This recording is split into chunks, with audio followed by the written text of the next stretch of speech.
बिस्मिल्लाहिर्रहमानिर्रहीम। स्टूडेंट्स, अब हम चैप्टर नंबर 4 को स्टार्ट करते हैं। बहुत ही इंपॉर्टेंट चैप्टर है डिफरेंशियल ज्योमेट्री के हवाले से।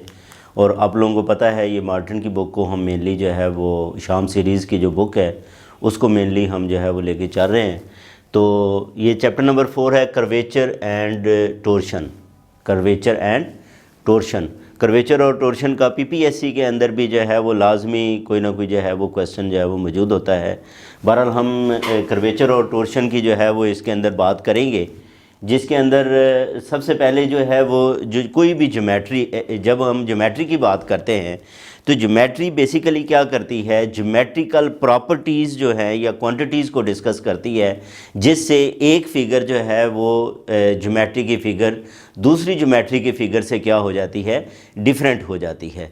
मसलन जैसे लाइंस हैं, अगर हम लाइंस को जो है वो लाइंस की जो है वो बात करें कि लाइंस जो है वो यूनिकली किससे डिटरमिन होती हैं, तो लाइंस को लेंथ से जो है वो डिटरमिन किया जाता है। लाइंस को किससे डिटरमिन किया जाता है, उसकी लेंथ से जो है वो डिटरमिन किया जाता है। अगर हम सर्कल्स की बात करें तो सर्कल्स जो है वो रेडियाई से जो है वो हम उनको डिफरेंशिएट करते हैं। मेन उसके अंदर जो है वो क्या होता है, रेडियस होता है। ट्रायंगल्स की बात करें तो आप लोगों ने थ्योरम्स पढ़े हैं ट्रायंगल के हवाले से कि उसमें साइड एंगल साइड और इसी तरह जो है वो एंगल एंगल साइड, ये जो है वो क्या चलते हैं, पोस्टुलेट्स चलते हैं। इसका मतलब ये है कि अगर हमने किसी भी कर्व को जनरली एक फार्मूला देना है तो उसके लिए हमारे पास ये जो दो टर्म्स हैं ये फिर बहुत ही इम्पॉर्टेंट है कि रेगुलर कर्व जो है उनको हम यूनिकली डिटरमिन कर सकते हैं इन दो क्वांटिटीज़ की बुनियाद पे। और वो दो क्वांटिटीज़ कौन सी हैं, एक कर्वेचर है और दूसरा जो है वो स्टूडेंट्स क्या है,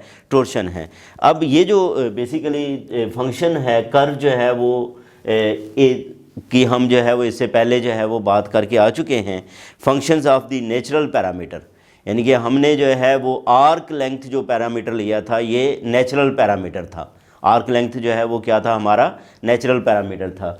दूसरा ये है कि ये तो थी बुनियादी बात कि अगर हमें रेगुलर कर्व को जो है वो डिफ़ाइन करना है तो ये दो क्वांटिटीज़ हैं जो कि इसको रेगुलर कर्व को जो है वो वेल डिफ़ाइन करती हैं, डिटरमिन करती हैं। अब हम इसके अंदर, इस चैप्टर के अंदर जो पहली बुनियादी चीज़ है वो स्टूडेंट्स है वो है यूनिट टेंजेंट। अब जब हम बात करते हैं टेंजेंट की तो टेंजेंट जो है हमारे पास हमारे ज़हन में है कि हम कर्व को डिस्कस कर रहे हैं, कर्व के साथ टेंजेंट आ गया है। अब आप जो है वो ज़रा एफएससी में जाएं तो हमने वहाँ पे एफएससी के अंदर जब कैलकुलस को पढ़ा, उसके डेरिवेटिव को डिस्कस किया तो हमने कहा derivative is the slope of the tangent. Derivative is the slope of the tangent. इसका मतलब ये है कि जब भी हम टेंजेंट की बात करेंगे तो बेसिकली हम जो है वो वहाँ पे किसी पॉइंट के ऊपर जो है वो डेरिवेटिव की बात कर रहे हैं। हम क्या कर रहे हैं, उस पॉइंट के ऊपर डेरिवेटिव की। और यूनिट का मतलब ये होता है कि एक वेक्टर है जिसका मैग्नीट्यूड जो है वो किसके इक्वल है, 1 के इक्वल है। तो हमने बेसिकली जो है वो यूनिट वेक्टर जो है वो उसको डिफ़ाइन करके जो है वो आगे थ्योरी को जो है वो डेवलप करेंगे। तो सबसे पहले जो है वो हम एक कर्व जो है वो कंसिडर कर लेते हैं कि let x is equal to x s. ये देखें स्टूडेंट्स, मैंने x जो है उसको उसकी डिपेंडेंस जो है वो किसके ऊपर शो की है, s के ऊपर। अब एक और बात जो है वो स्टूडेंट्स ये देखें, ये लेक्चर्स जो हैं वो तरतीब से होते हैं। आप कोशिश करें कि इन वीडियोस को भी देखें, लेकिन अगर आपने पहले चैप्टर्स की वीडियोस नहीं देखें तो उनको लाजमी देखें ताकि आपकी बुनियादी बातें जो बुनियाद है वो दुरुस्त होकर आएगी, तो आगे आप लोगों को जो है वो इसका कोई प्रॉब्लम नहीं होगा। अब इसको हमने कहा x is equal to x s be a natural representation, be a natural representation. अब नेचुरल रिप्रेजेंटेशन जो है उसकी हमने बात की थी कि नेचुरल रिप्रेजेंटेशन में क्या होगा, D X over D S का मैग्नीट्यूड जो है वो किसके इक्वल होगा, 1 के इक्वल होगा। ठीक है, इसका जो डेरिवेटिव है अगर हम लें D X over D S तो वो उसका मैग्नीट्यूड किसके इक्वल होगा, 1 के इक्वल होगा। इसको कहते हैं नेचुरल रिप्रेजेंटेशन। तो ये हमारे पास नेचुरल रिप्रेजेंटेशन है of the curve C, of a regular curve C. अच्छा, रेगुलर कर्व, अब रेगुलर कर्व को हमने बड़ा तफसीलन जो है वो डिस्कस किया था वहाँ पे कि रेगुलर कर्व जो है वो क्या होती है। एक तो ये है कि इसका फर्स्ट डेरिवेटिव कॉन्टिन्यूस होता है, दूसरा इसका जो फर्स्ट डेरिवेटिव है वो क्या रहता है, नॉन ज़ीरो रहता है। इसको हम क्या कहते हैं, रेगुलर कर्व कहते हैं। ये सारी बातें हम जो है वो इससे पहले करके आ चुके हैं। अब हमने बेसिकली क्या करना है, हम एक जो है वो अब कंसिडर करेंगे, एक कर्व जो है वो कंसिडर कर लेते हैं। स्टूडेंट्स, ये फ़र्ज़ करें ये हमारे पास एक रेगुलर कर्व है और इस रेगुलर कर्व को जो है वो हम कहते हैं कि ये हमारे पास जो है वो सी रेगुलर कर्व है। ठीक है जी, ये सी क्या है, रेगुलर कर्व है। अब इस कर्व के ऊपर हम जो है एक पॉइंट लेते हैं एक्स एस। इसके ऊपर हमने क्या किया, एक पॉइंट लिया, वो एक्स एस है।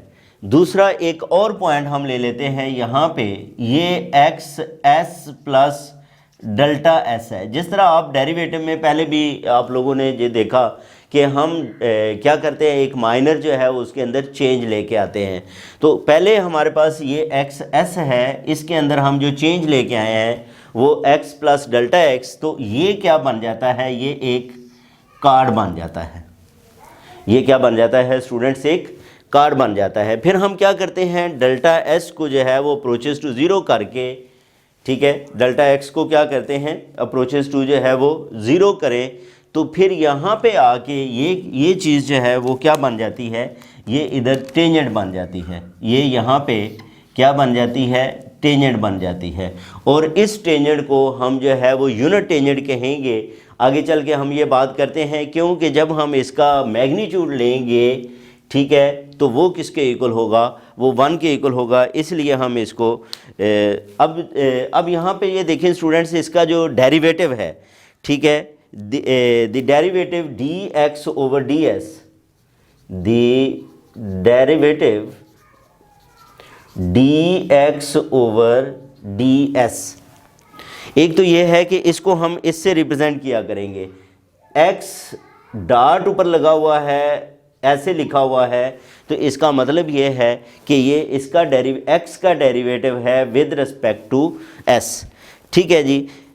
अब इसको जो है वो हम किस लिए यूज़ कर रहे हैं, इसको इसकी डायरेक्शन के लिए जो है वो यूज़ कर रहे हैं। हम क्या कर रहे हैं, derivative is the slope of the tangent होता है, तो हम क्या करते हैं, इस डेरिवेटिव को डायरेक्शन के लिए जो है वो यूज़ करेंगे। Will be used to define the tangent direction, will be used to define the tangent direction। ठीक है, इस क्योंकि डेरिवेटिव जो है वो क्या होता है, स्लोप ऑफ द टेंजेंट होता है, तो हम इसकी जो है वो टेंजेंट डायरेक्शन, ठीक है, उसके लिए यूज़ करेंगे to the curve C at the point x s, to curve C at the point x s. इस पॉइंट के ऊपर जो है वो बेसिकली ये क्या है, डायरेक्शन। अब लोगों को पता है जैसे जैसे पॉइंट आगे जाएगा, जो टेंजेंट जो है वो उस पॉइंट के ऊपर क्या होती है, उसकी जो है वो डायरेक्शन होती है। ठीक है, और ये जो हमारी ज्योमेट्रिकल है उससे एग्री करती है। किस तरह, हम एक्स डॉट एस किसके इक्वल लिखते हैं। अगर मैं जो है वो आप लोगों से डेरिवेटिव की डेफिनेशन जो है वो डिस्कस करूं, तो डेरिवेटिव जो है वो बेसिकली क्या होता है, लिमिट डेल्टा एस, अब यहाँ पे एस है, delta s approaches to zero, x of s plus delta s minus x s over delta s. ये स्टूडेंट्स हमारे पास जो है वो इस एक्स डॉट आ गया। ठीक है, एक्स डॉट एस जो है वो इसके इक्वल है। और अगर हम ये बात करें, इस लिमिट को हटा दें, ठीक है, इस लिमिट को हटा के एक्स प्लस डेल्टा, ये जो है वो हमारे पास एक्स जो है, x S plus delta s minus x s over delta s, ये जो है वो बेसिकली क्या है स्टूडेंट्स, इसको कहते हैं सीकेंट।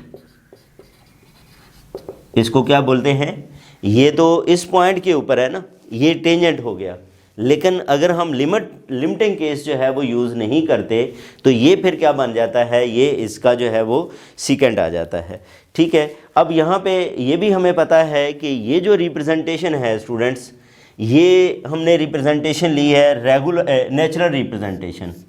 अब नेचुरल रिप्रेजेंटेशन के लिए ये जो x डॉट है, x डॉट s, जो इसका magnitude basically dx over ds है, ये किसके इक्वल होगा, ये 1 के इक्वल होगा। dx over ds natural representation, इससे पहले आप जो है वो वीडियोस को देखेंगे तो वहाँ पे हमने बकायदा इसकी बात की कि नेचुरल रिप्रेजेंटेशन जो है वो उसमें जो डेरिवेटिव होता है उसका मैग्नीट्यूड किसके इक्वल होता है, 1 के इक्वल होता है।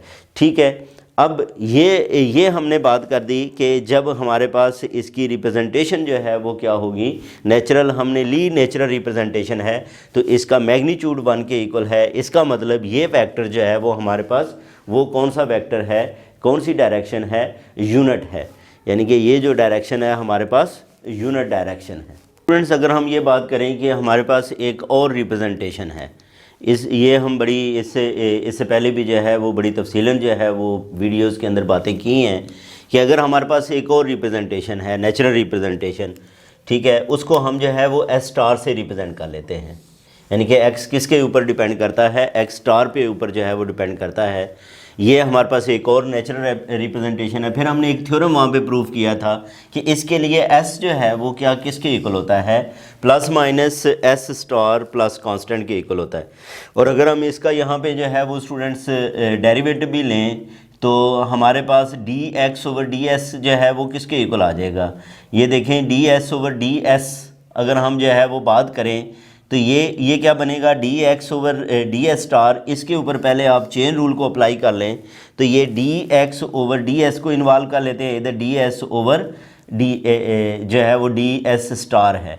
ठीक है, ये जो D S over D S star है, इसको अगर आप देखें यहाँ से इसका डेरिवेटिव लें तो ये देखें D S over D S star वो किसके इक्वल आ जाएगा, plus minus D S star के हवाले से हम डेरिवेटिव ले रहे हैं तो इसका डेरिवेटिव इसके मुताबिक क्या हो जाएगा, 1 हो जाएगा, और कांस्टेंट का डेरिवेटिव जो है वो क्या आ जाएगा, 0 आ जाएगा। ये अगर हम वैल्यू इसमें पुट कर दें तो ये plus minus D X over D S आ गया। इसका मतलब ये है कि है सेम ही, सिर्फ ये जो प्लस माइनस आ रहा है तो इसका मतलब ये है कि सिर्फ ओरिएंटेशन चेंज हो रही है, डायरेक्शन चेंज हो रही है। अगर एक दफ़ा इस डायरेक्शन में है पॉजिटिव तो नेगेटिव में इसके अपोजिट डायरेक्शन है। That is D X over जो है वो D S star has the same और अपोजिट सेंस, यानी कि इसकी सेंस जो है वो D X over D S से जो है वो इसमें सेम है या अपोजिट है। यानी कि इसका मतलब ये है कि D X over D S basically क्या है,